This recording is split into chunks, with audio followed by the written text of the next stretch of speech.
All right, welcome back to our YouTube channel. I'm Gary with Inspect and More. Glad to have you back. If you haven't done so already, make sure you click the like and subscribe button for all kinds of different helpful tips. Now, we talked about the situation that we have going on here. This is a product called Diamond Coat Siding.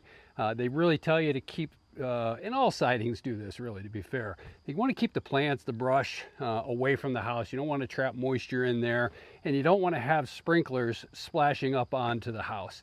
Now, where I live, and yes, this is my house, where I live, we have a lot of hard water. That's why you're seeing some rusting stains. And guess what? Right here, this pipe, it's a sprinkler system. So the sprinkler would actually splash back onto the surface, and now we've got some staining.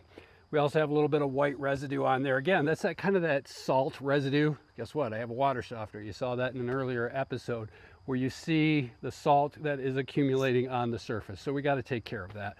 Not difficult, but it does require a couple things. We're going to need some Dawn dish soap. We're going to need a little bit of water. Got a bucket here, and of course a soft bristle brush. So let's go ahead and get started. All right, so step one, we're just going to spray this down a little bit, get it a little bit wet.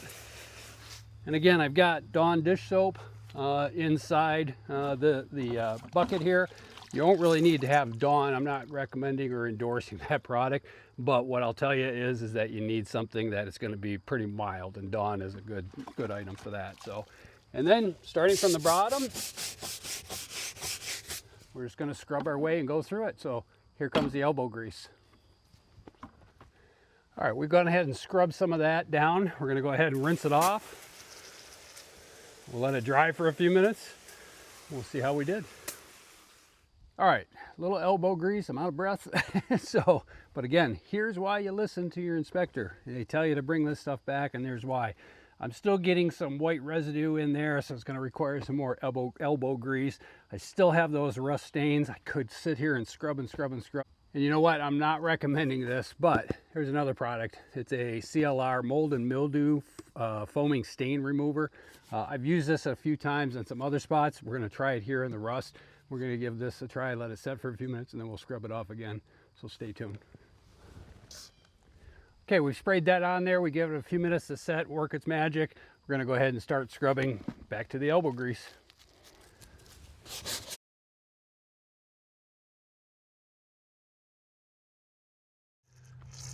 All right, so we've gone ahead and scrubbed it all down. We're going to go ahead and rinse it off. All right, so there we go. Rinsed everything off. We'll take a look at it here. I still see a little bit of rust stain down here at the bottom, but overall not too bad. I'll probably spray it one more time, let it soak in there, get a little more elbow grease on there, scrub it down, and that should take care of it. So what do you think? Is this fine? Did you find this helpful? Make sure you like and subscribe to our page so you can follow for more helpful tips.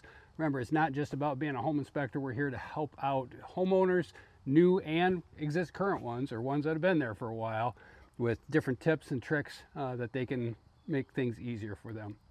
I'm Gary with Inspect and More. Until next time, stay tuned for more.